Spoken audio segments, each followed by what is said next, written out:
Oi, boa noite, pessoal. Vamos começar mais um Quinta Resistentes.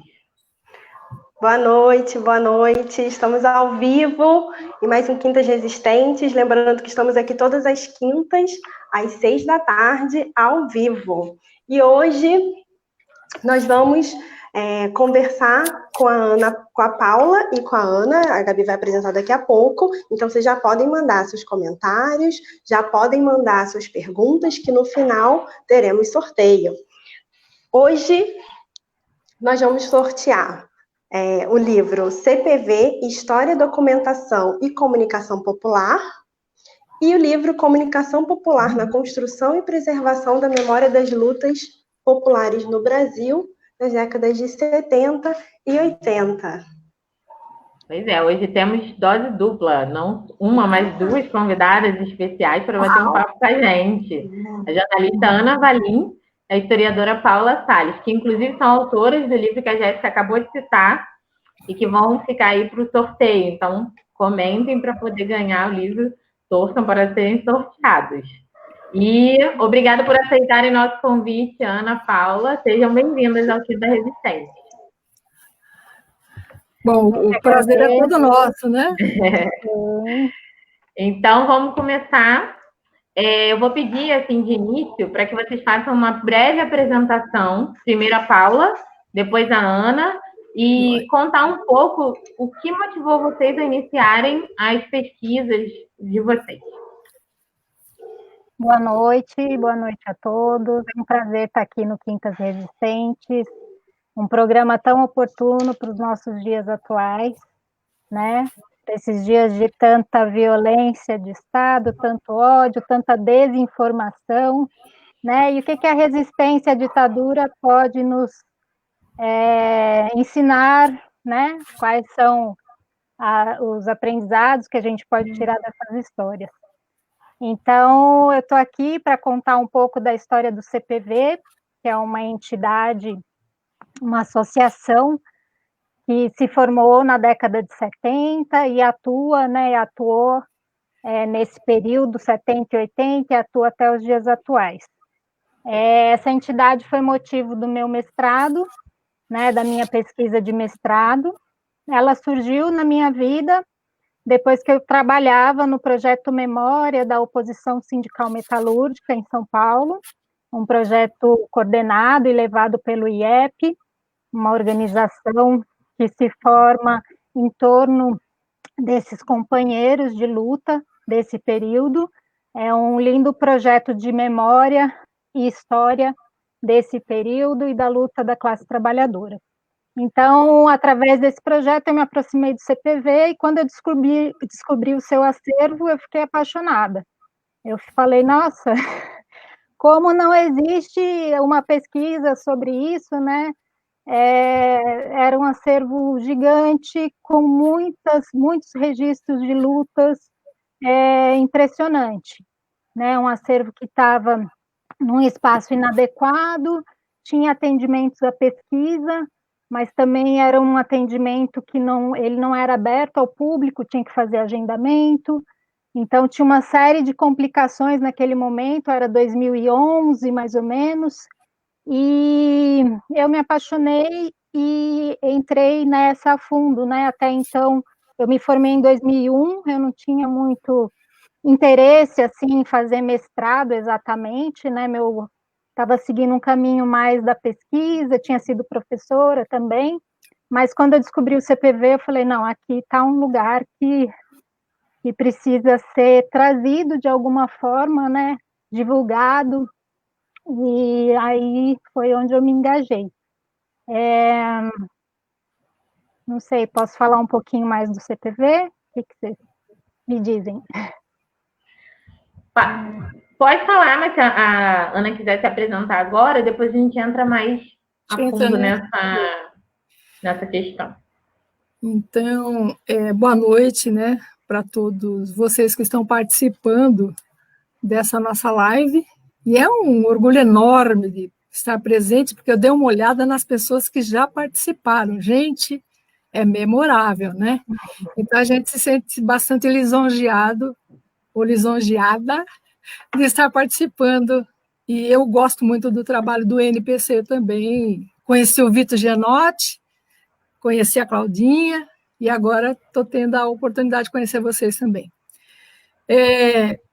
O CPV entrou na minha vida lá pelos anos de final de 79 e 80, quando eu comecei a conhecer as publicações do CPV, mas antes disso, eu, como jornalista, eu tenho uma trajetória, né, de estar nesta comunicação popular.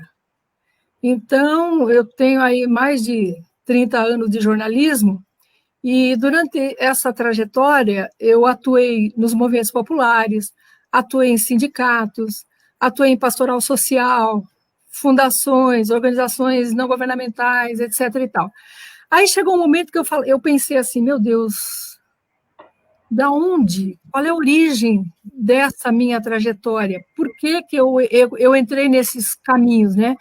Aí, de repente, não mais que de repente, eu tive a possibilidade de poder parar e refletir. E aí eu fiz essa pesquisa de mestrado com a professora Cecília Peruso, aqui na época aí na Metodista, e aí a gente entrou de cabeça e mergulhando, porque era a minha paixão de toda a vida, né? E aí foi uma coisa maravilhosa, e o resultado é essa publicação que o NPC está fazendo agora, e graças, inclusive, ao CPV, né, que nos proporcionou a publicação dessa nossa pesquisa. Então, é mais ou menos isso. Então, a nossa primeira pergunta, já que vocês já começaram a falar, né, que é o CPV. Vocês podem contar para a gente como surgiu o CPV, como é que ele funciona, como é que é a atuação dele? Ele surgiu, inclusive, na época da ditadura, né? Conta para a gente essa história. Então, eu posso iniciar contando um pouco, né, sobre essa história.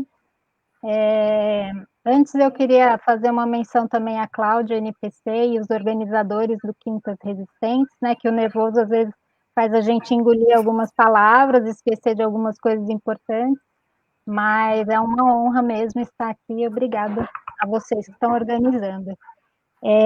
O CPV, ele surge na década de 70, né, em 1973, mais precisamente, no finalzinho.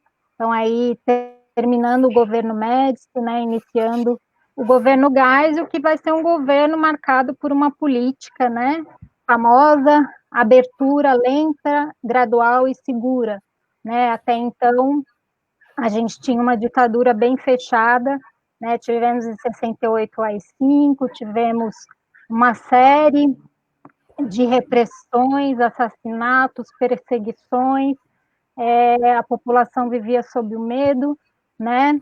E a gente tem uma série de heranças dessa época ainda hoje, e naquele momento, ali, uma comunidade dominicana na zona sul de São Paulo, né, liderado nesse momento, o idealizador do CPV, né, foi o Frei Jorge, é um frei italiano, fanfarrão, que fala bastante, parece um pouco com alguém que a gente conhece, né? Eu ia falar isso. Um italiano que a gente conhece. Pois bem, essa pessoa que falava aos quatro cotovelos, né, aos quatro ventos, contra a ditadura militar, inclusive tinha participado da resistência armada, tinha sido preso. Ele toma essa iniciativa e tudo vai mais ou menos nesse ensejo, nesse momento, de uma organização mais popular, mais pela base, aquele trabalho de formiguinha que já vinha sendo feito nas fábricas, aqui em São Paulo e em todo o Brasil, aquele trabalho da educação popular também, daquela fermentação ali nos bairros. Então, é uma entidade que tem como marca a organização dessa população e que vai despontar aí com a população na rua, né? Essa entidade, ela acompanha esse momento, que é um momento que vai chegar e derrubar a ditadura, né, que como se faz isso, né, qual é o ensinamento que a gente pode ter desse momento e dessa entidade que representa esse momento, né, como se derruba uma ditadura com o povo organizado, com o povo na rua, né, só dessa forma isso aconteceu, é o que a história pode nos ensinar. Então, essa comunidade ali na Zona Sul, eles formam essa entidade e começa uma série de iniciativas. Né? O que é essa entidade? É um centro, é um espaço que acolhe, na verdade, os movimentos que já estão fermentando. Né? Então, acolhe o movimento sindical e operário, vai acolher o movimento que está nas comunidades eclesiais de base, as pastorais, vai acolher os movimentos que vão surgindo ao longo desse período também, da década de 70 e 80, movimento da mulher, movimento dos negros, né? É uma série de movimentos que vão surgindo e o CPV é um centro aglutinador, né? Qual é a função do CPV? Aglutinar informações dessas lutas que estão acontecendo, organizar essas informações e devolver essas informações para fomentar mais e mais lutas, né? Então, esse foi o papel do CPV. E essa é a metodologia que ele usava, né? Era uma documentação, um trabalho de documentação aliada à comunicação e à formação política, à educação popular. Então, essa entidade, eu tenho até aqui uma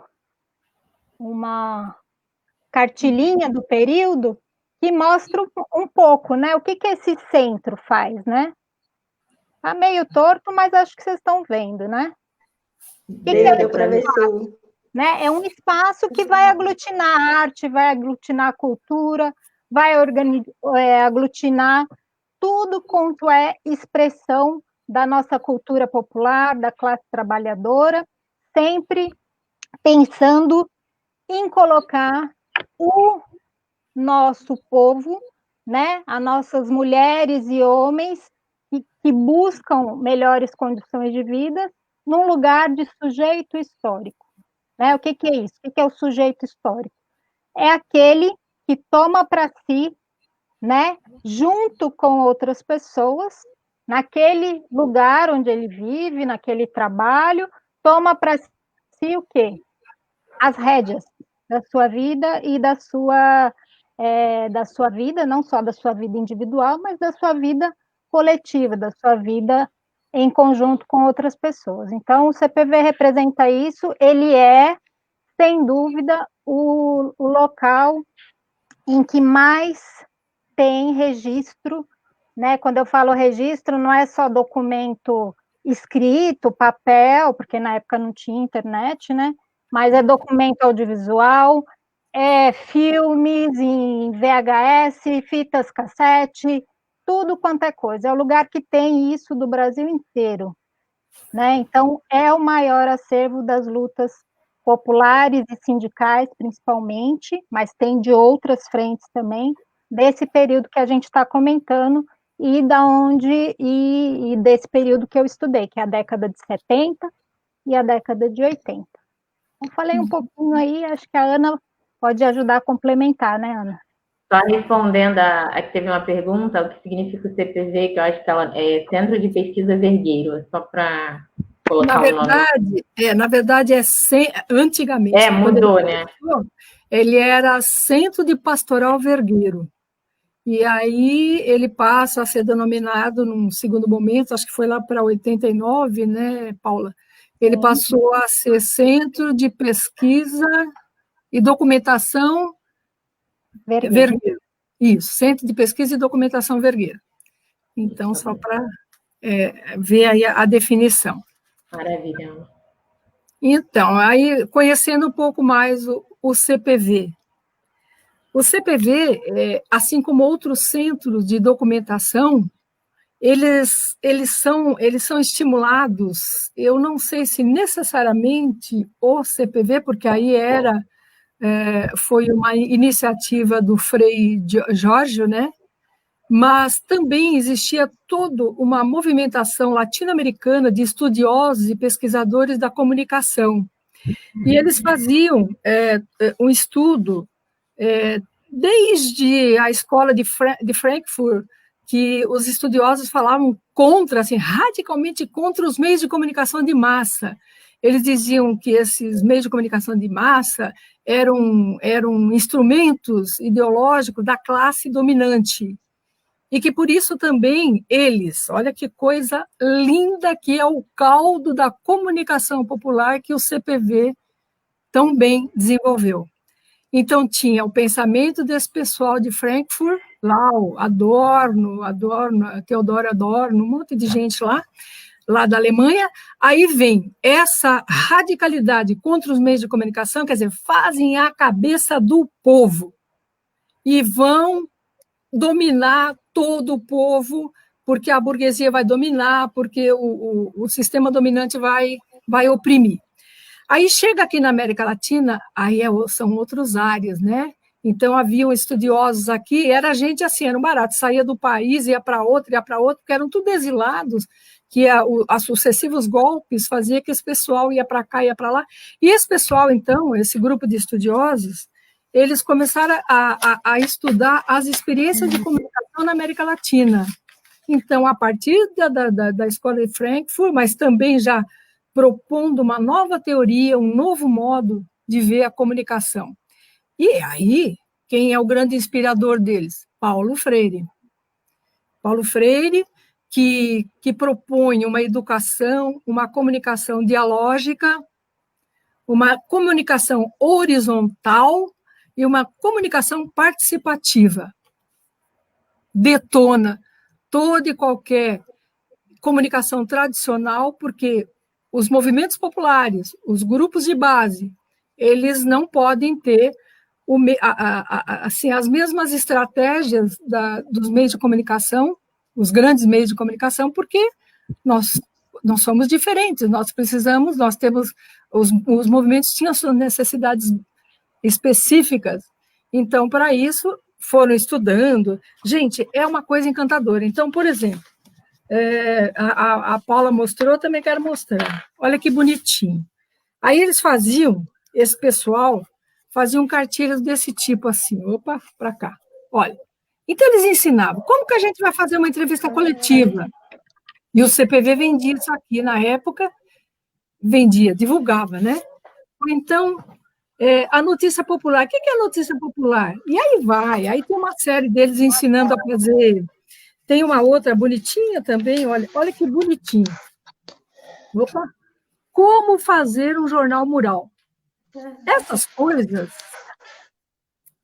eram divulgadas e distribuídas e vendidas a preços bem tranquilinhos para as comunidades de base, para as lideranças, para os agentes pastorais, que a gente chamava na época, para os grupos de fábrica, para os grupos de base, para os grupos de mulheres, etc. e tal, até, inclusive, algumas sociedades de amigos de bairros participavam, na época, dessa discussão. Então, era aquilo, enquanto movimento popular, movimento operário, nós temos que fazer a nossa própria comunicação. E ela não pode ser de cima para baixo. Ela tem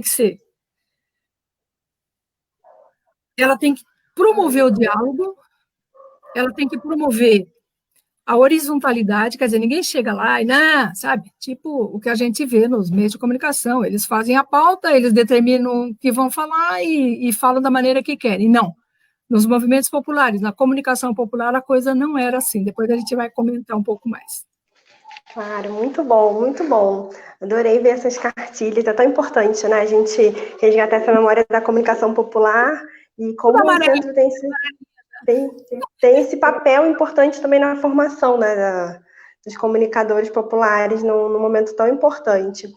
Sobre o centro, sobre o CPV, achei interessante que, além dos registros de documentos em texto, em vídeo, tem também no acervo objetos, né, camisas e bandeiras que também fazem parte das lutas populares. Eu queria que vocês comentassem um pouquinho a importância hoje de ter esse registro, de guardar essa memória e disponibilizar esse acervo para nós, comunicadores populares, e para a sociedade hoje.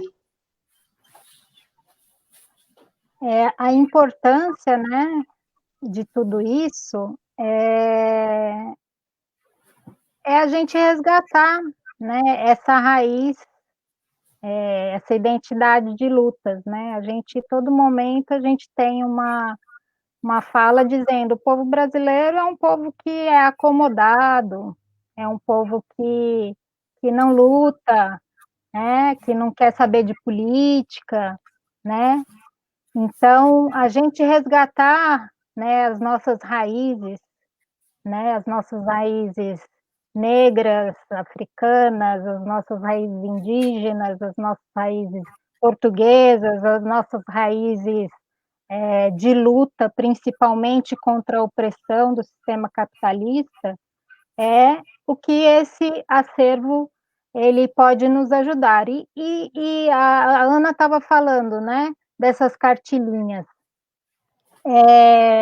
Eu fico pensando, hoje a gente teria o quê? A gente teria, como fazer uma live, né? Como fazer um encontro, sei lá, como postar, divulgar no YouTube, como fazer um canal, né? Então, é partir do simples, é partir das nossas necessidades, né? E em termos de conteúdo, né? Eu acho que é muito importante a gente voltar a falar um pouquinho do que é esse conteúdo, né? Que a gente tinha ali naquele momento. A gente tinha muito forte também, aliado à educação popular, né? Na inspiração maior, que é o Paulo Freire, a gente tinha a teologia da libertação, né? A igreja, naquele momento, a Igreja Católica e outras frentes, cumpriu um papel muito, muito importante, né? Nas SEBs, que são as comunidades eclesiais de base, né, que vão em cada cantinho, né, em cada periferia, em cada local mais distante, no interior, que seja, nas capitais, e vai fazer esse trabalho de um cristianismo da ação, um cristianismo que prega que o nosso céu está aqui na terra. E para ele acontecer, a gente tem que agir, né? Qual que é o método, né? Usado é do ver, julgar e agir, né? Então, coloca de novo as pessoas no lugar de sujeitos e protagonistas da sua história, né? E todo esse ensinamento, que isso se faz coletivamente, né? Com solidariedade, com coletivos, né? Então, por que é tão importante essas histórias, registrar e guardar essas histórias? Exatamente para isso, para a gente saber de onde que a gente veio, né? E para a gente saber que juntos, né, solidariamente, a gente pode sim derrubar, né, as novas ditaduras que vêm com novas caras, a gente pode se organizar e a gente deve falar aos quatro ventos, né? A comunicação popular serve para isso, né? Para denúncia, para a gente denunciar, para a gente aprender junto, né? Para a gente poder divulgar essas lutas. E quando a gente sabe, lá está acontecendo, lá também, né? O CPV teve um papel tão importante, gente, nessa coisa da movimentação dessas publicações populares, porque não é São Paulo, não, tá? O CPV fazia um trabalho em nível nacional. Então, ele recolhia material de todo o Brasil e devolvia esse material para todo o Brasil, né? É lógico que tinha financiamento, né? Não é um trabalho que foi feito sem dinheiro, tá? Tinha financiamento de entidades da Igreja Progressista, né? Aí a gente precisa descobrir quem pode nos ajudar a fazer esse movimento acontecer, né? Porque a documentação é um trabalho que é um trabalho caro de se fazer, ainda mais quando você acumula um acervo grande, né? O problema do CPV na década de 2000, 2010 foi exatamente esse, né? Ele tinha um acervo muito grande acumulado, e aí esse acervo precisava ser cuidado, né? Precisava ser preservado e tal, e isso gera um problema grande para a entidade. Mas eu não sei se eu respondi a sua questão, acho que me alonguei até um pouco demais, mas... Só Não, um foi adendo. ótimo. Pode falar, Ana. Posso adendar? Pode. Então, quando a Paula falava da questão da teologia da libertação, no caldo, né, onde surge, na verdade não surge, ela se desenvolve com mais intensidade, né, nas décadas de 70 e 80, essa educação popular e essa comunicação popular, ela se dá muito nas comunidades da Igreja Católica, né, sobretudo, e com a questão da teologia da libertação, ela explode, e aí a teologia da libertação, que une os valores marxistas e os valores cristãos. Então, nesse caldo da comunicação popular, também tem essa visão marxista, que é uma visão bem trabalhada pelo NPC, né? E a visão também, os valores cristãos. E a igreja era um guarda-chuva, é legal lembrar disso, porque é bem histórico no CPV. As pessoas que eu entrevistei na época, que trabalhavam naquela época e tal, trabalhavam não. Elas eram voluntárias, elas participavam, né, do CPV. Então, elas militavam, na verdade. Então, elas diziam o seguinte, que o CPV, assim como a Igreja Católica, ele se transformou também num guarda-chuva. Por quê? Porque com o desmonte dos movimentos populares e dos partidos políticos de esquerda, com o golpe de 64, teve muita gente que ficou à deriva. Gente fantástica, né, que poderia, de uma grande sabedoria e tal, ficaram por aí. Quando aparecem as comunidades de base, quando aparece uma organização feita o CPV, essas pessoas se agregam, né, e é uma contribuição fantástica, porque as várias visões, elas não é que se unificam, mas elas fazem toda essa diversidade que foi e que representou e que representa, né, o CPV. Só um pouquinho assim para a gente lembrar essa parte. Tinha muitos grupos, né, também que faziam da Igreja Católica de Jovens, né, que também participavam muito, né, e contribuíam para isso. No início da década de 70, de 60, na verdade, em meados ali, tem as juventudes, né, juventude operária católica, juventude universitária católica, isso tudo também vem nesse caldo da teologia da libertação, né, todo esse pessoal que participa depois das resistências, das diversas formas de resistência contra a ditadura, né, seja resistência estudantil, seja resistência operária, resistência armada, resistência popular, muitas dessas pessoas foram formadas nesse ensejo, né, da teologia da libertação e do marxismo, sem dúvida nenhuma, né, são pessoas de esquerda, são pessoas que querem uma transformação, né, e que fizeram essa transformação acontecer. Tá? A gente tem aí o período de redemocratização. Por que o acervo do CPV é tão rico? Né? Porque ele vive a explosão dos movimentos sociais da década de 70 e 80, principalmente, né? Ele vive essa explosão e ele faz um papel de aglutinar informações, aglutinar formas de organização, né, política, e difundir essas formas, difundir essa comunicação.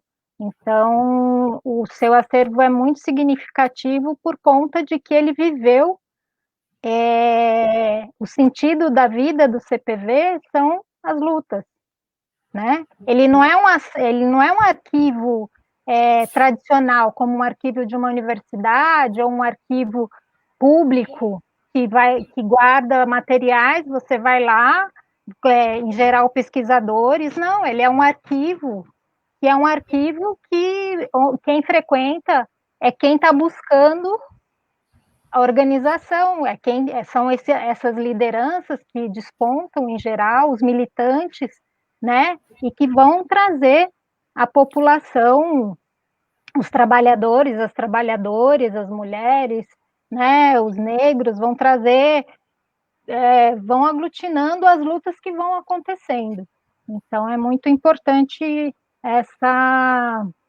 lembrar disso, né, que são lutas que realmente transformaram o nosso país. Hoje, se a gente tem um SUS, por exemplo, é um sistema, né, que está salvando muitas vidas nesse momento de pandemia e que foi criado graças à luta de muitas mulheres, principalmente, no movimento de saúde daquela época, né, que vai construir os conselhos gestores, os conselhos populares, né, essa ideia de um governo participativo, né?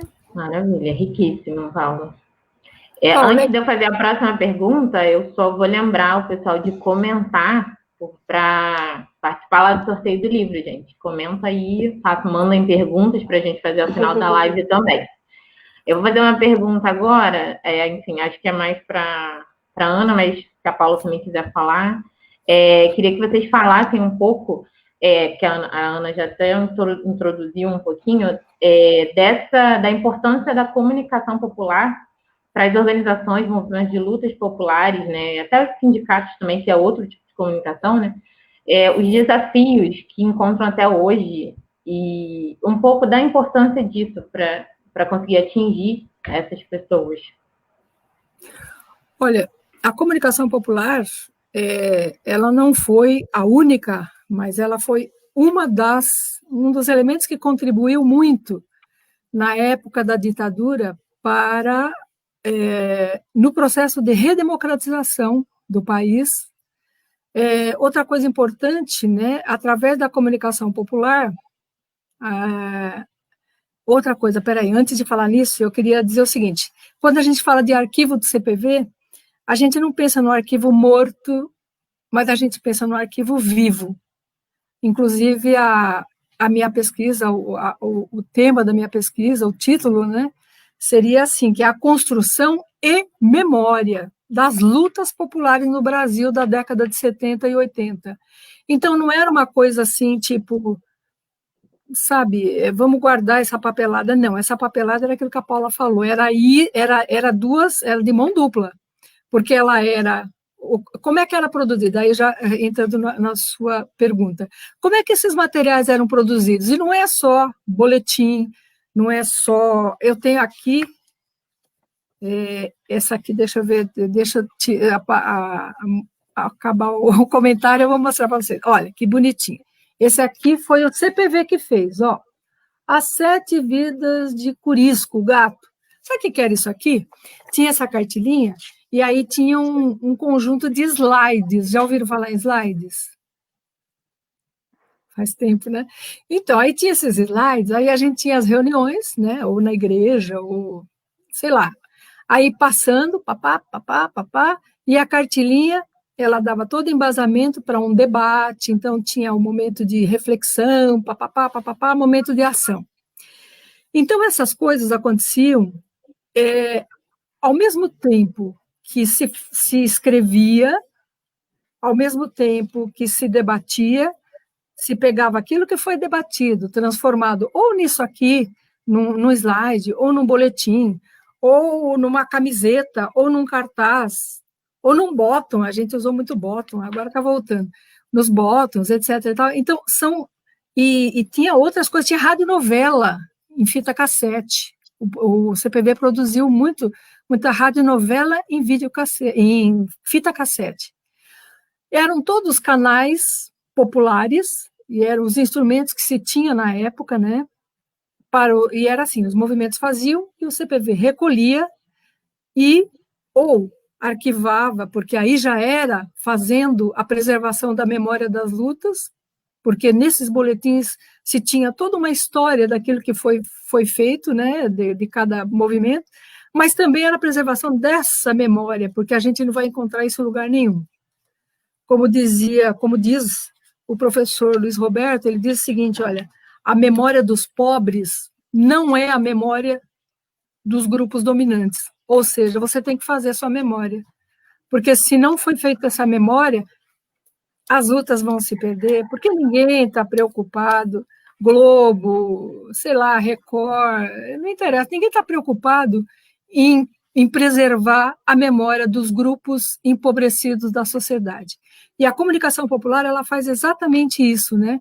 Ela registra, e ela devolve, e sistematiza esse trabalho, né? E a gente, enquanto profissional de comunicação, uma pessoa muito interessante, que é o Aldo Escobar, que é do CPV, jornalista, ele era, assim, perito em fazer essas coisas.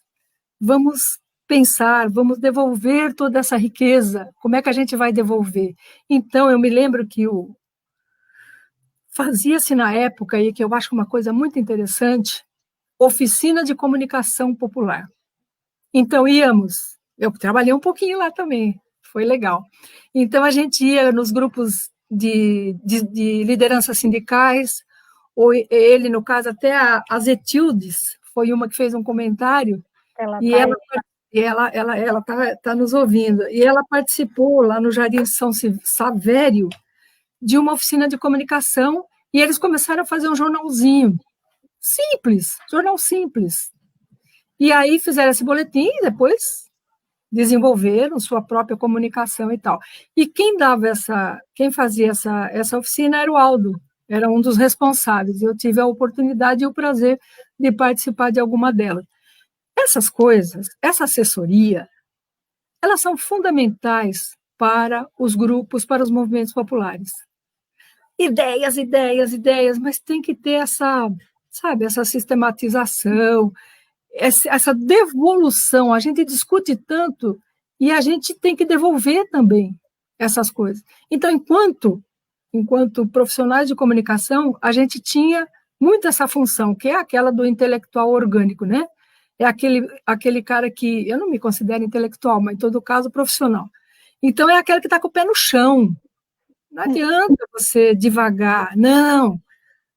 Vamos agir ali, vamos agir junto, sobretudo junto. Isso é muito importante, que a gente tem uma tendência, né, sobretudo na comunicação, no setor de comunicação. A tendência é alguém falar, alguém decidir, e vamos escrever para todo mundo. Isso é coisa antiga, ou comercial, não é coisa dos movimentos populares.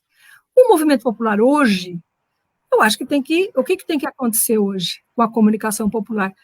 Você mantém esses valores que a gente falou lá no início: diálogo, horizontalidade e participação. Mas todo mundo vai fazer o jornal? Todo mundo não, todo mundo vai participar de alguma forma. Não importa necessariamente o nível de participação, mas que haja participação dos envolvidos, sobretudo no poder de decisão. Não adianta só participar das letrinhas, não, de decidir mesmo. E eu acho que a comunicação, sobretudo a comunicação popular, ela é um tremendo exercício de democracia. Você tem que ouvir. Tem que ouvir. Eu acho que ouvir é uma coisa muito importante, sobretudo quando você quer devolver para as pessoas, no caso da comunicação, né? Então, os movimentos têm que se reinventar. Hoje, você tem, aquilo que a Paula falou, você tem 1001 argumentos. Antes, nós tínhamos esses, mas já estão ultrapassados, então eles têm que ser reinventados. Mas a memória não, a memória não morre, a memória é eterna. Você pega aquilo que está lá, você reinventa, você recria, e aí você parte para uma nova ação, para novas estratégias, e vamos que vamos nessa de participação, sobretudo de participação dos envolvidos. Pegando um gancho nisso que você está falando, inclusive, primeiro que essa memória é super importante para que a gente mantenha viva para que não ocorra, né? Novamente isso. Só que a gente está passando por um momento muito delicado. E a gente, enfim, alguns dizem que a esquerda teve culpa, né? E a gente está com a nossa democracia bem frágil, né? E eu queria saber de vocês, assim, trazendo para esses dias, né, atuais, com que a gente está vivendo, o que a esquerda poderia fazer, que tipo de movimentação, organização, para que a gente não tenha, né, uma nova ditadura, para que a gente não aconteça novamente, o que a gente está falhando, o que a gente precisa de mais movimentação, organização, para que isso não ocorra novamente. Gabriela, é uma pergunta difícil, porque realmente é um momento de muita efervescência hoje, né, política. A gente está num momento de muitos ataques que são tão aberrantes, né, são tão assim, assustadores, violentos, que realmente é complicado, né? A gente pensar qual é a solução, a gente fica ansioso, ainda mais tendo que ficar dentro de casa. Então, assim, acho que é um momento bem delicado mesmo. Mas eu acho que essa conversa hoje, por exemplo, é uma das iniciativas que pode nos ajudar, né? A gente se juntar. Eu acho que a esquerda está aprendendo, né, com esse momento também, né? E eu não digo que a esquerda de partido, né, ou a esquerda de organizações institucionais, né, institucionalizadas. Eu digo a esquerda da base, a esquerda que quer organizar as pessoas em torno de um ideal, né?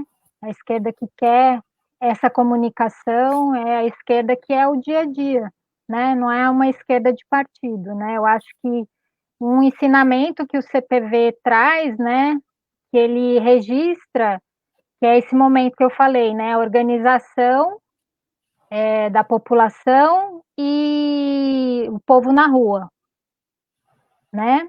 Então, quando a gente lembra lá da década de 70, muitas pessoas falam assim, é lá que nasceu Lula, ele é o culpado, aquilo não significou nada, não tem democracia nenhuma, e não sei o quê, né? Tem essa história oficial da esquerda, que é a história que passa muito pelas greves do ABC, somente, né?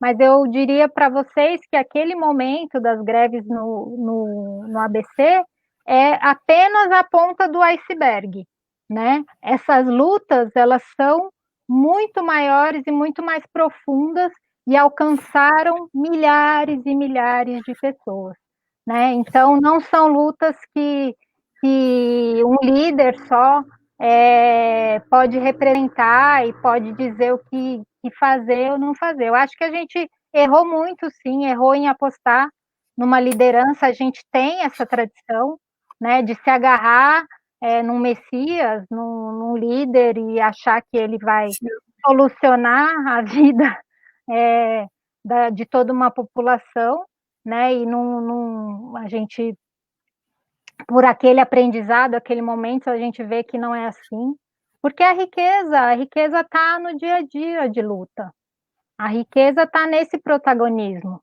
nas pessoas se transformando em sujeitos de sua história, aí que está a riqueza, né, da história, da vida, e a gente só consegue construir e transformar as coisas nesse movimento. Eu diria que é esse movimento do trabalho de base, do trabalho de formiguinha, de ensinar para as comunidades, para os grupos, a fazer esse tipo de live, né? Esse encontro, como é que faz, como é que organiza isso, vamos fazer, se eles estão despontando nisso, ok, mas como que a gente junta esse material e vamos juntar as denúncias de todas as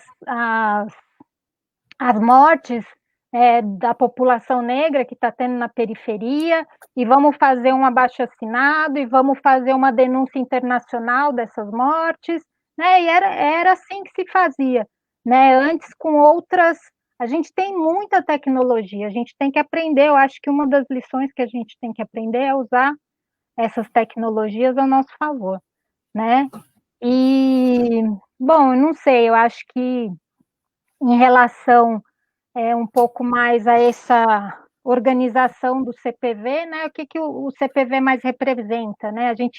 Eu vi aí a Sueli falando a Delma falando, a Zetildes falando, né? Tem várias pessoas aí que participaram dessa história e tem muito também a contribuir, né? E a Sueli bem lembrou que o CPV estava nesse lugar, né, de defender uma visão classista, né, de sociedade e defender uma transformação para além de somente de valores democráticos, mas também defender uma visão de transformação da sociedade, de sair desse sistema capitalista e transformar, ir para outro sistema e lutar pela transformação para o socialismo.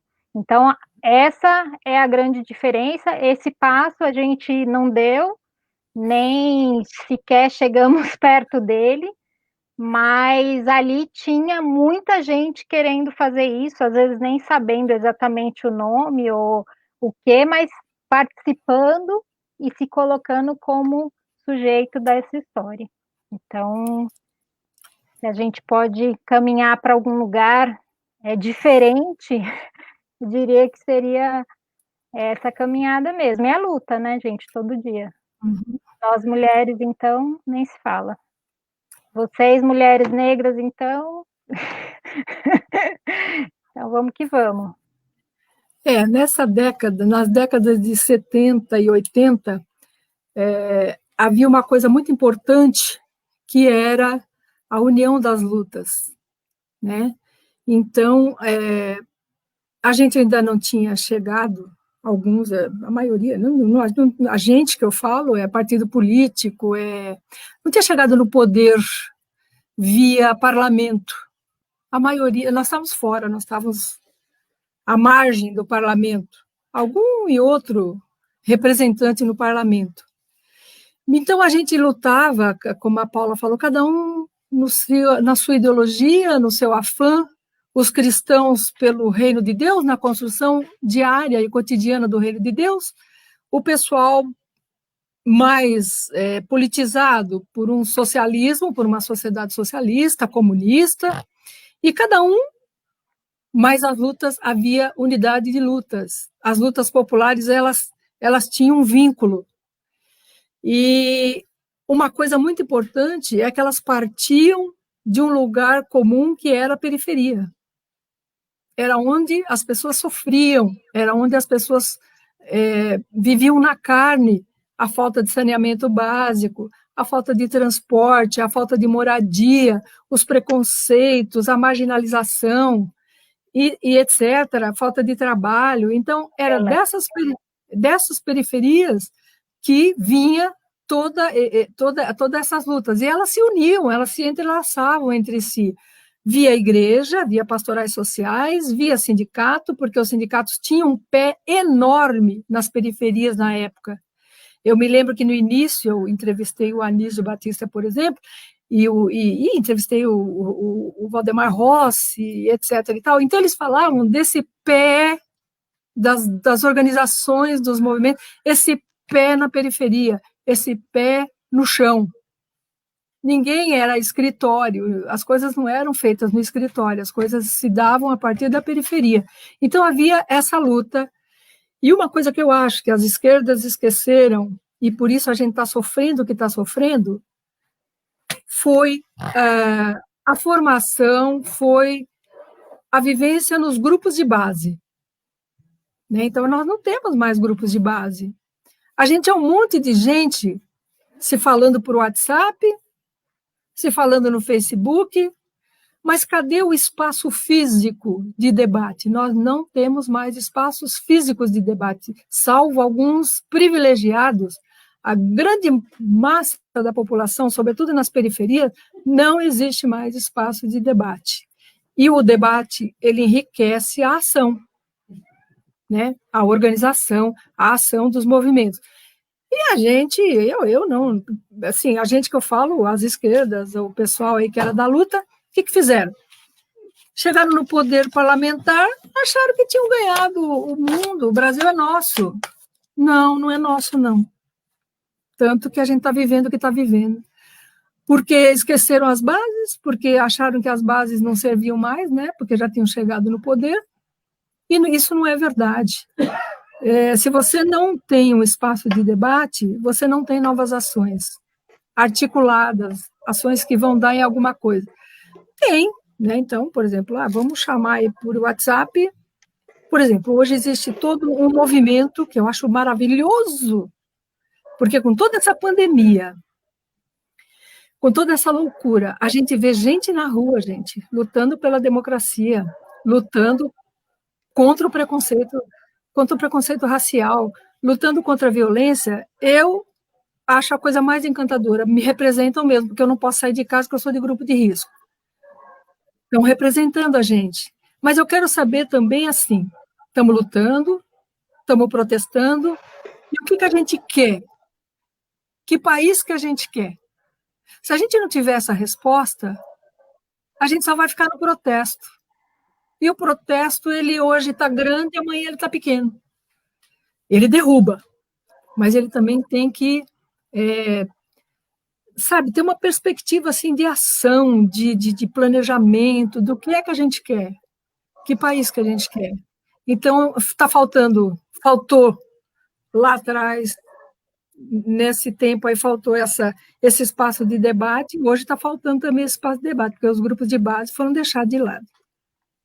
Aliás, está difícil achar um grupo de base, né?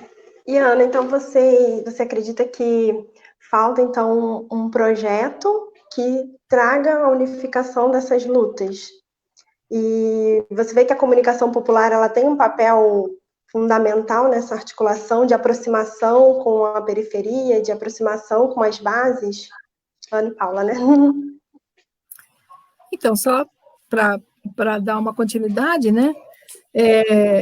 Por exemplo, quantos canais de comunicação nós temos de movimentos populares, de organizações sociais, de ONGs, de fundações, de tudo que você possa imaginar.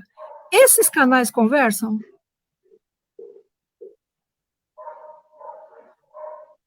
Cada um defende a sua luta, a sua causa, quer dizer, é uma coisa individualizada, eu acho que é uma luta individualizada, e que a comunicação popular, ela responde um pouco isso, né? Os caminhos, não aquela necessariamente, mas esse tipo de comunicação, né?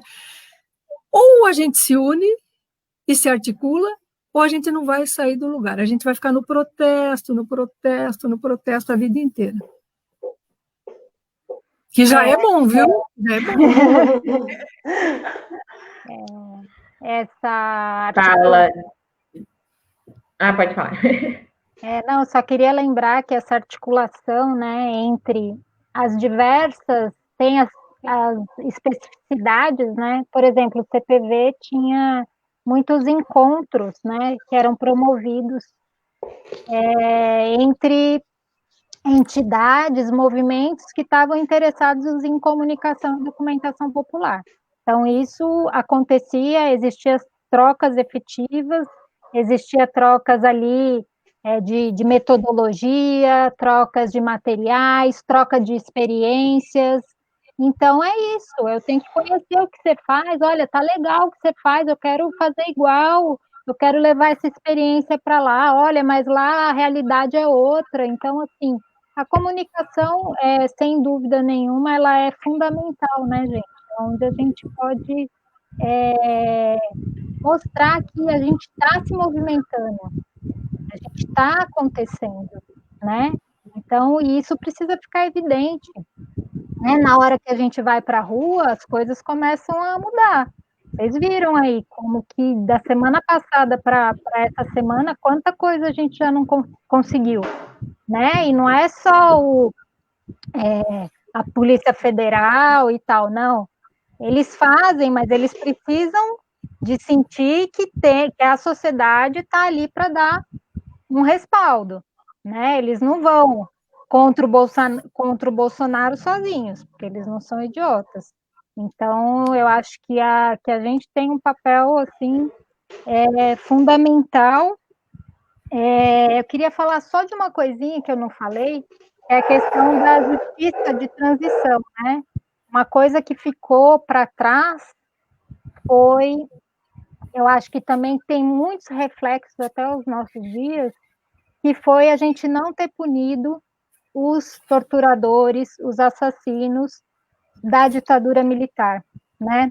Essa não punição, esse acordo, esse conchavo que existiu, né, no governo, no final aí da ditadura, com essa anistia que foi dada, né, um arremedo de anistia que a gente teve, né, e depois um silenciamento gigante sobre todas essas violações que foram executadas, né, num projeto de governo, né, a tortura na época da ditadura não era essa tortura escondida que havia hoje, era um projeto de governo, existiam locais para se fazer isso, né?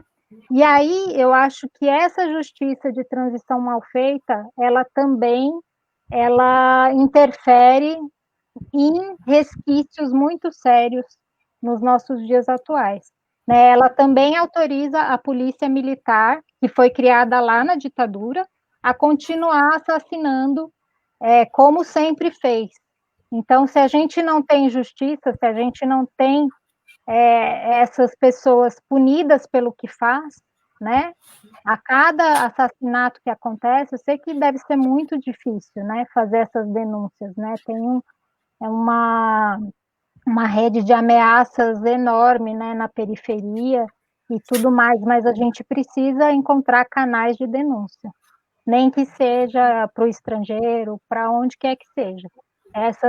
Essa realidade precisa sair da periferia, né, e alcançar a mídia e a gente, né, fazer esse movimento. Então, eu só queria colocar esse detalhe aí.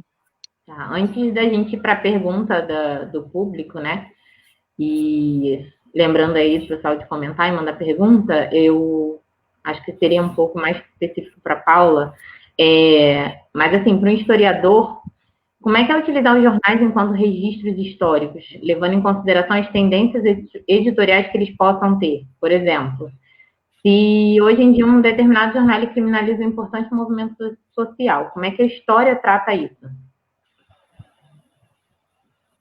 Então, a história, né, ela é feita a partir de nunca ela é feita só a partir de uma fonte, né? Uma história que leva em consideração só um editorial que criminaliza determinado movimento, ela é uma história que ela tem um lado, né? Um lado que a gente não quer, né? A história sempre tem que balancear as diversas. Você tem que fazer uma espécie de investigação que balanceia diversas fontes. Então, se eu só tenho esse jornal, eu vou ter que procurar saber também outras falas sobre esse acontecimento. Eu vou ter que entrevistar pessoas, por isso que a memória é tão importante, né? A gente não tem registro da tortura durante a ditadura, mas com os milhares e milhares de depoimentos, de memórias sobre isso, a gente consolidou a existência da tortura, até os próprios militares começaram minimamente a dizer um pouco sobre isso também, né? Soltar uma coisa aqui, uma coisinha ali, né? Porque eles negam até hoje, né? Então, é isso, a história ela é feita sempre com várias fontes, então você precisa mediar, e esses registros oficiais também são importantes, né? Exatamente para a gente ver, né, o que a gente tem nessa oficialidade e o que de fato acontece. O que a gente está trazendo como exemplo aqui é uma história que valoriza a história dos anônimos, a história daqueles que lutam, né, todos os dias por melhores condições de vida, por melhores condições de trabalho.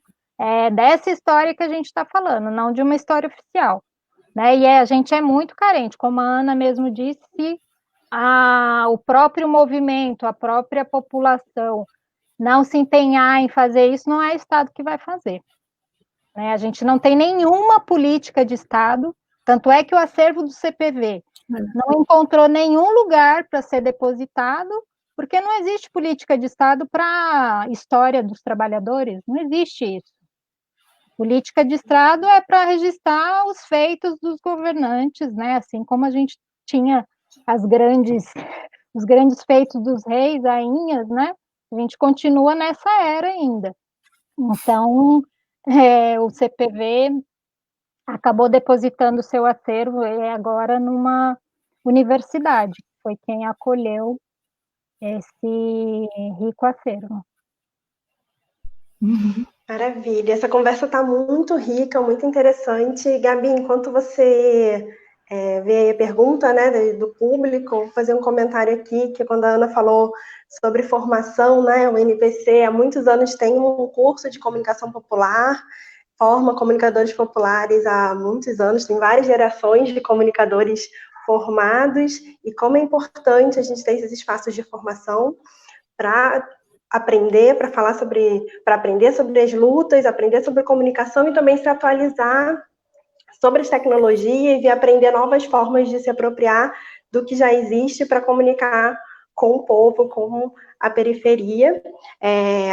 E nós, né, tanto a Gabriela como eu, somos ex-alunas do curso. Na verdade, toda a equipe que produz hoje o Quintas Resistentes são ex-alunos do curso de Comunicação Popular do NPC. Maravilha. Já temos a primeira pergunta? O Eric vai botar aqui? Eu posso fazer? Pode fazer, que aí você fala o nome da pessoa que ele coloca.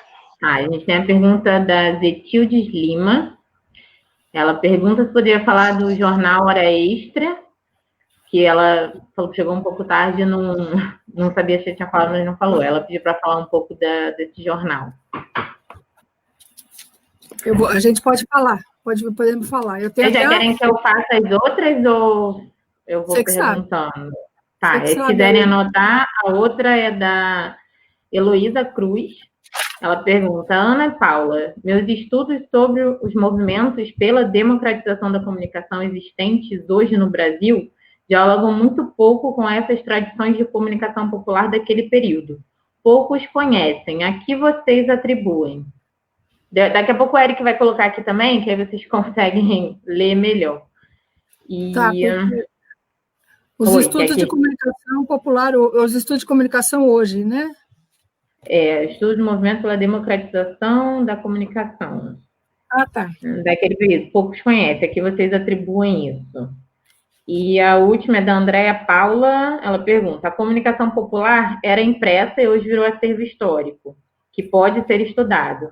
Como preservar a memória da comunicação popular hoje, feita em grande parte nas mídias digitais? São essas perguntas que a gente tem. Eu também faria essa pergunta. Difícil, né? Então, eu tenho, a Zetildes pediu, né, sobre a questão da hora extra. Agora a Heloísa apareceu ali, Ana, aqui. Ai, caramba, eu sou horrível nesse negócio, você viu? Deixa eu ver, peraí. Opa, eu quero mostrar a carinha do hora extra. Peraí, meu Deus, como eu sou ruim nesse negócio. Estão vendo? Vira mais um pouquinho, ó. Pra cá. Agora pra cá. Isso, dá pra ver. Olha que bonitinho. É essa carinha. Esse aqui, ele faz parte do acervo do CPV, lógico, que foi feito no CPV, e ele é de maio de 1978. Então, qual é a história desse boletim hora extra? Havia, na época, um boletim da oposição metalúrgica, né, que era um jornalzinho mais bem elaborado e tal. E aí, o Anísio, que é um dos meus entrevistados, ele falou: gente, pessoal não lê, não vai ler, não está lendo o jornal da oposição metalúrgica. E naquela época já veiculava também aqueles boletins, da imprensa chamada imprensa nanica, né, que eram os tabloides, que era o Movimento, que era deixa eu ver qual mais, tinha um que era Ifipaf, o Pasquim, mas era um tipo de jornal para um público diferenciado que não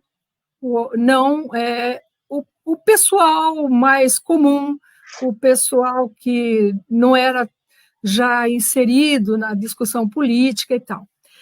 Aí vai o Anísio, que trabalhava numa determinada empresa, e falou, olha, pessoal lá, meu amigo, lê pouco, não entende muito nada, e se a gente continuar com esse jornal aí, ninguém vai ler. Aí o CPV, que ele fazia parte também, então vamos fazer um boletim popular. E foi o primeiro boletim popular que o CPV fez, junto com a Sueli, que também é uma que está nos acompanhando. A Zetildes também participou no início. O Anísio, que era o pauteiro, era o metalúrgico, era o pauteiro. Ele que se sentava junto com o Aldo, ele sentava junto com, me parece que com o Frei Romeu, com a Luísa, e tentavam passar de maneira bem pedagógica, simples, o que eles queriam falar e o que eles achavam dentro daquilo que o Anísio falava que estava acontecendo na fábrica. O que eles querem saber? Vão querer saber do capitalismo, do vamos acabar com a ditadura militar?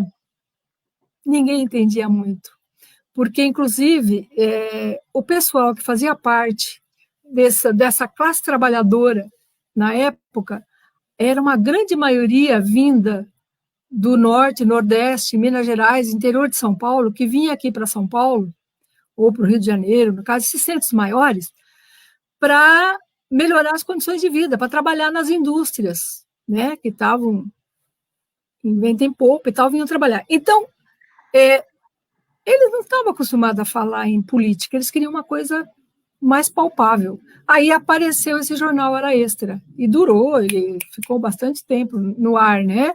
E era esse tipo de material bem simples, material de linguagem simples, texto curto, com bastante imagem, era isso. E aliás, são essas, uma das características da comunicação popular escrita, tá? Aí tem alguém que perguntou também, mas aí era só escrito? Não, não era só escrito, vocês viram que tinha outras coisas, né? Então, dentro disso, tinha uma gama de formas diferenciadas de comunicação que fazia parte desse conjunto da comunicação popular. Desde o boletim, passa por camiseta, passa por faixa, passa por bottom, passa por videocassete, não, por fita cassete, né? E um monte de coisa assim que era da época. Muito bem, então o Hora Extra, Zetildes, está falado, porque afinal de contas ele inaugurou a comunicação popular antes das oficinas de comunicação e tal, então teve esse jornalzinho que foi produzido pelo CPV. E fazia uma arruaça enorme. A gente não falou de como essas comunicações passavam, como elas chegavam. Aí que eu chamo de drible na ditadura. Era um verdadeiro drible. Sabe por quê? Os meios de comunicação, os grandes meios de comunicação estavam censurados, etc. e tal. Agora, os nossos boletins, eles entravam em qualquer beco, em qualquer lugar. Aí, o que o Anísio fazia, por exemplo, e outros trabalhadores? Esse Hora Extra, ele era colocado ou nas frestas dos armários dos trabalhadores, eles eram deixados no banheiro, eles eram deixados em refeitório, sabe, onde o peão ia. Tá ali, o boletim tá ali. Não O cara sei lia. eu. O boletim tá ali. Então, era esse tipo de coisa, e esses materiais, eles realmente inundavam as comunidades, eles inundavam os grupos de base, até porque ninguém assinava, né? Naquela época, ninguém assinava nada. Então, por exemplo, o CPV, ele era a instituição, então saía Hora Extra, nem lembro se o CPV assinava. Tem muitos boletins que eu participei na época que a instituição assinava e ninguém assinava. Tinha um boletim da migração, Vai e Vem, por exemplo, dos anos 80, 81. A gente escrevia numa boa, a gente, as pessoas das comunidades também, ninguém assinava nada. Era uma delícia, você podia falar o que queria, não é besteira, falar o que tinha que ser falado. Você ouvia nas comunidades e devolvia. E aí ninguém assinava, quer dizer, ninguém vai ser preso, ninguém vai ser torturado, porque também a gente não vai entregar o ouro para o bandido. E era o caso, aí quem respondia juridicamente ou qualquer coisa, ou judicialmente, seria a entidade. Mas, só para dar uma rememorada. A outra pergunta era da Heloísa. Eric, coloca aí, por favor, para auxiliar na... Teve uma que também, a Suzana Ribeiro, ela só perguntou se as cartilhas que vocês falaram no início, se elas estão digitalizadas e têm acesso ao público, é só para dizer também. E aí depois vocês falam, por favor, mas aqui, ó, da Heloísa está na tela. Está na tela. Então, movimentos pela democratização da comunicação, acho que seria também mais assim, a democratização dos meios de comunicação, dos grandes meios de comunicação, que eu acho que é um desafio que a gente tem, sempre teve e hoje também continua tendo, que é democratizar os meios de comunicação. É muito interessante que a gente vê, olha, quando surge alguns temas, por exemplo, lá, a questão da violência racial, a Globo virou um panfleto de esquerda maravilhoso, né? Então, dando total apoio, os comentaristas fazendo, sabe, nossa, trazendo coisas novas, trazendo análises fantásticas e profundas. Aí eu pergunto, isso sempre acontece? Não. Por quê? Porque quem determina a pauta dos grandes meios de comunicação não é a população. A população pode pressionar. Então, é aquilo, por exemplo, muita coisa que entrou nos meios de comunicação que a gente vê hoje, nos grandes meios, foi pressão popular. Eles começaram, até falava assim, tipo assim, agora tem o jornalismo social, né, assim, que fala das questões sociais, das lutas sociais, mas isso aí não foi porque eles querem colocar, foi porque a pressão popular, ou vocês colocam isso ou a gente não vai assistir. E ninguém assistia. Tem coisa que tem a novela, por exemplo, que só falava da classe burguesa, só da classe burguesa, aí o pobre, o negro, sei lá, a mulher, isso aí não me representa. E estavam começando, cai a audiência. Aí o que eles fazem? Vamos, sei lá, dar um up aí nessa parte para que as pessoas possam, para dar ibope, no fundo é para dar ibope. Então começa a falar, vocês já viram aquele negócio de caso de família, briga de família, eles colocam na televisão, por quê? Dá ibope. O cara se vê, primeiro que eu acho muito importante isso, o cara ser envolvido, mas envolvido não dessa forma, mas em todo caso eles fazem esse tipo de envolvimento. Aí aparece as pessoas, as famílias e tal. Então, mas eu acho, não, que eu já estou me perdendo, mas aí no caso da democratização teria que ter uma regulamentação, e a gente não vai ter agora, né, sobretudo, da parte do governo, de políticas públicas de comunicação, regulamentação da concessão de canais. Então, a gente vê, quem é dono de canal de televisão? Quem é dono de canal de televisão? Famílias ricas, famílias que dominam economicamente, dominam culturalmente, dominam. Então, é esse pessoal. E agora a gente viu, inclusive, TVs católicas querendo também entrar no vai da valsa, pegar dinheiro do governo para fazer propaganda positiva para esse governo dilacerante e assassino que a gente está vendo. A gente tem que mudar, a gente tem que fazer uma regulamentação nos meios de comunicação. Isso não foi feito, inclusive nos governos do PT não foi feito, e a gente reclamou muito isso, né? Nessa luta pela democratização dos meios de comunicação, não foi feito. Aí eles nadam de braçada, põe o que quer, e se você quiser ver, vê, se não quiser, dane-se. Não estão interessados nisso, né? Acho que é por aí. Não sei se eu respondi a pergunta da Heloísa. Oi, Heloísa. Paula, quer falar? Quero. Queria dar um oi para a Heloísa, ela foi minha orientadora no mestrado, então responder a ela é um desafio também, né? Vamos lá. Eu também não sei se eu entendi muito bem a pergunta, mas o que eu consegui refletir um pouco, pensando nessa questão, né? Um pouco do que se luta por comunicação hoje, o que se lutava lá no final, lá na década de 70, 80, né? eu acho que dá para a gente fazer uma relação em relação às visões, né, das gerações, né? Como que essas histórias passam de uma geração para outra, como que esses exemplos, né, vão passando de uma história para outra, né?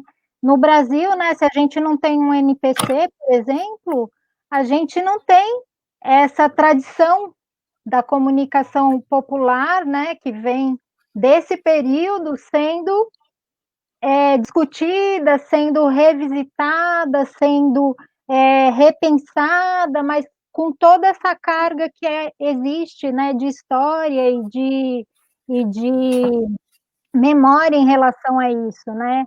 Então, eu acho que assim como houve, né, um silenciamento em relação aos crimes da ditadura, eu acho que também houve um silenciamento não só institucional do governo histórico, né, sobre essas formas de organização popular, essas formas de comunicação também, mas não só por parte dos governos, né, por parte do Estado, mas também por parte da esquerda que assumiu o poder nesse país. Né? Eu acho que há um silenciamento dessas formas de luta, né, que a gente, aquela imagem que eu trouxe, né, do iceberg, né, que São Bernardo do Campo, Lula, né, aquelas pessoas que despontaram ali como figura pública, são apenas uma ponta do iceberg. Essa história, que na verdade colocou essas pessoas naquele lugar, né, essa história, ela não foi contada, ela não foi passada, esse exemplo não vem para as gerações atuais, né? E o que as gerações atuais, a juventude, essencialmente faz com essa história, né? Nega. Por quê? Porque conhece a ponta do iceberg só, né? E aí não tem disposição de fazer troca, é difícil.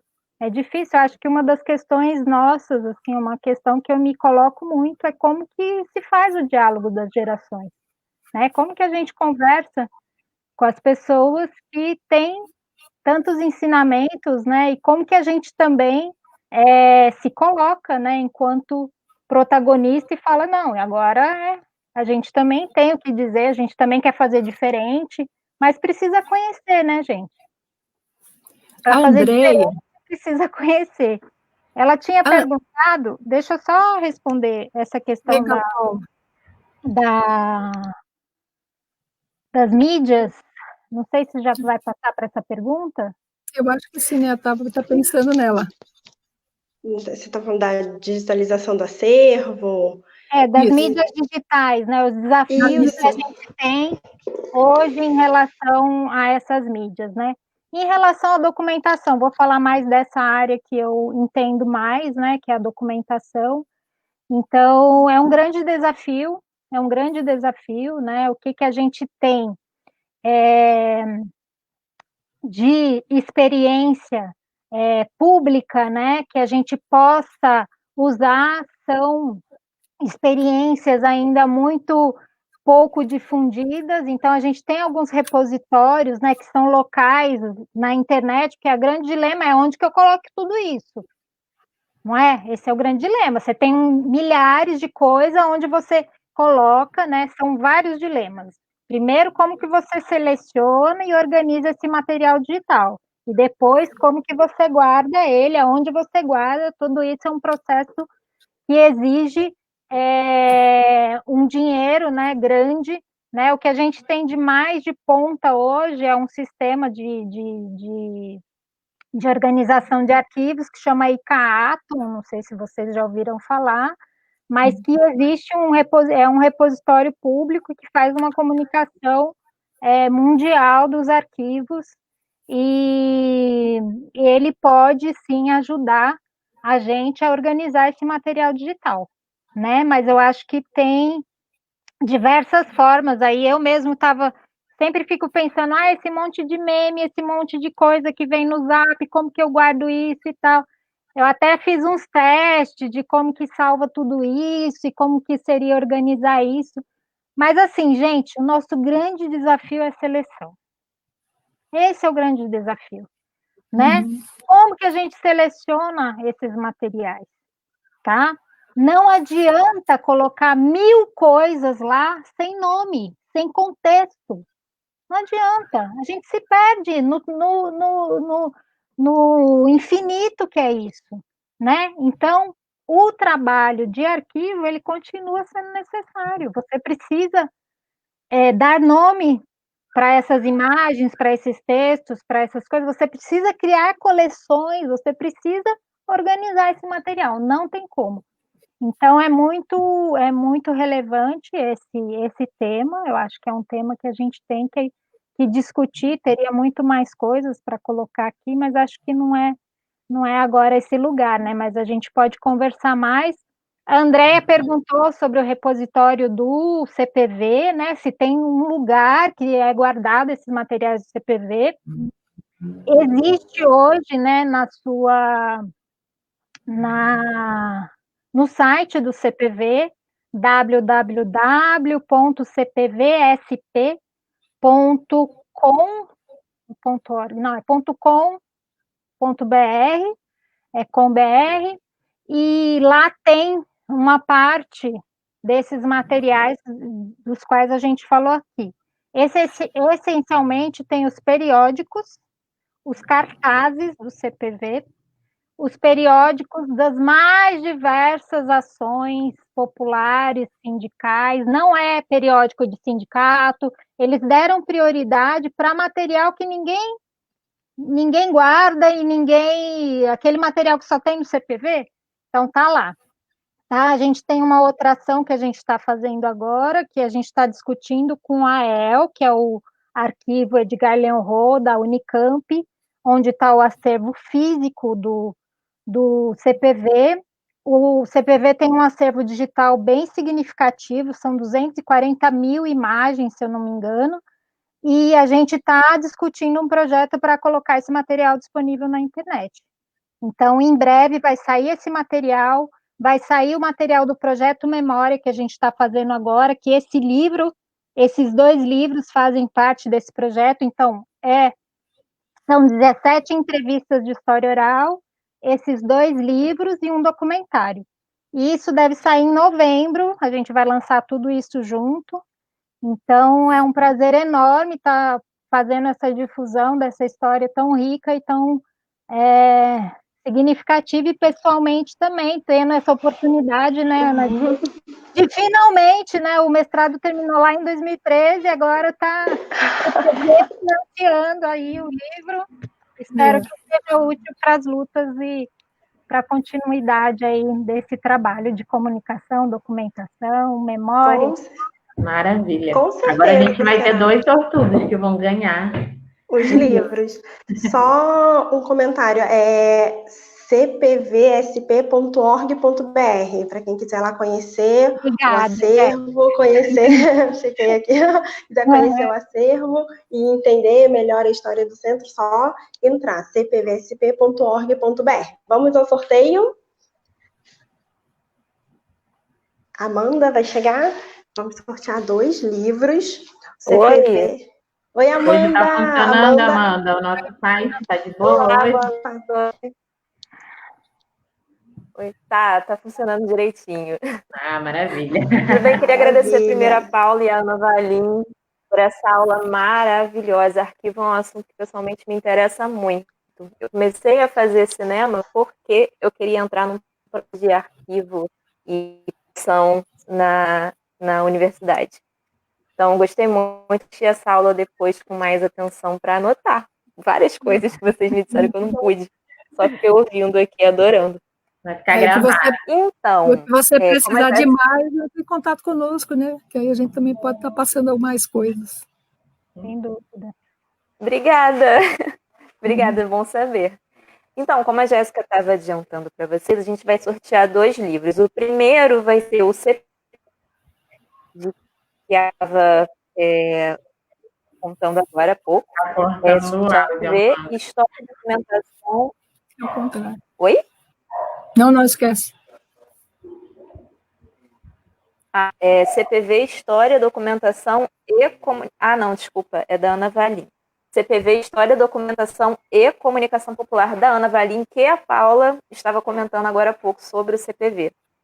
Né? Então, olha só, até agora, sim, a gente interrompeu os comentários, nós temos 63 comentários, 63 participantes, e eu vou compartilhar a tela para a gente poder fazer o sorteio todo mundo junto. Vamos lá, cruzem os Então, vamos dedos. lá, share screen. Será que é algum parente do Euro de novo? O Euro hoje nem está aqui, né? Mas... Bom, foram 63 comentários válidos. Né? Então, não deu entre 1 e 3.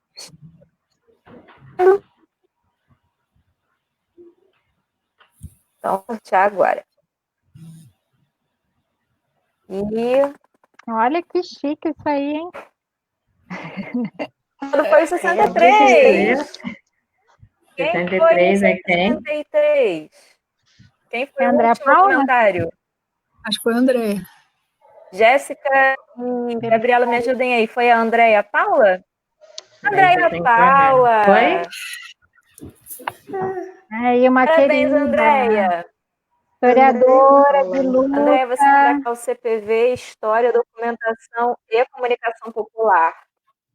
Daqui a pouquinho eu vou entrar em contato com você, vou até curtir o comentário para eu saber que é você. Print. Já entrei em contato com você para te explicar como é que a gente vai entregar o prêmio. E agora o próximo sorteio.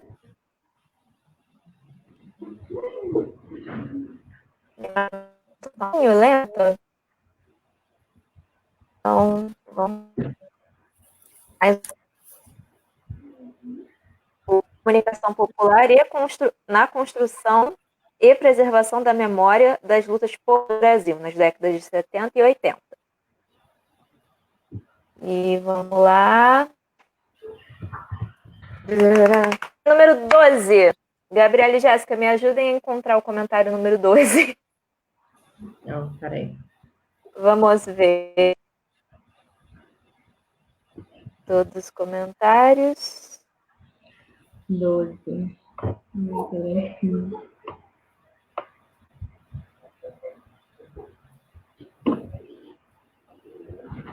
10, 11, 12. Me digam aí que nome vocês veem. Eu tô vendo, eu não quero adiantar porque eu não quero dar spoiler e estragar. É da André de novo, não, né? Eu tô vendo. Não, se foi André, a gente pula. Né? Não, confere aí, vê se é, Jéssica. Eu acho que. Tá aparecendo aqui o nome. Eu vou mandar aqui no nosso chat o nome que apareceu para mim. Como é que é tudo ao vivo, então a gente. É tudo ao vivo.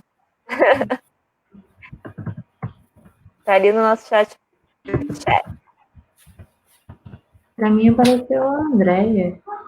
O que vocês acharam da participação, Ana e Paula? Que legal descobrir que vocês foram, que orientou a Paula no mestrado. Muito bacana essa relação. Sim. A gente, na verdade, se conheceu no CPV, né? Através da pesquisa. Eu queria falar uma coisa, não querendo estragar o sorteio das meninas, mas eu acho que é importante a gente divulgar que esses 2 livros, eles vão ser lançados em novembro, né? E eles vão ter distribuição gratuita, porque é uma iniciativa de memória, de divulgação que o próprio CPV está tendo, né, para fazer esse encerramento, né, da entidade, que foi agora, está sendo nesse momento, né, tá findando agora por falta de condições financeiras, políticas, de continuidade. Então, a gente está com essa missão aí de levar a memória do CPV adiante, né, e a gente, por mais que as coisas morram, né, a gente sabe que elas continuam vivas de alguma forma, E é assim com a história pública também. E obrigado, foi ótimo estar com vocês aqui. Passou rapidinho, né? Acho que tinha milhares de coisas para falar, teve gente que não foi respondida, desculpa. E olha que a gente ultrapassou o nosso horário, mas o papo estava muito bom mesmo, estava ótimo. Obrigada, meninas, foi ótimo mesmo. Eu também amei participar. Ai, que bom. Pessoal, precisa só anunciar o último ganhador do livro? O ganhador é a Delma. A Delma. Delma, Isabel. Amigas, nossa. Adorou a conversa, agradeceu e mandou vários usos. Vou dar um print aqui também para poder procurar ela daqui a pouco. Parabéns. E é isso, galera. Foram os dois livros sorteados. Parabéns às contempladas. E a gente se vê no próximo dia da mulherada, né? Hoje só dominamos. Obrigada, Paula. Obrigada, Ana. Paula, a gente quer agradecer imensamente. Foi maravilhoso, tá? Muito, muito obrigada. Se quiserem falar alguma coisa, acrescentar. Na verdade, eu queria só agradecer de novo, né, a oportunidade de a gente estar aí com vocês.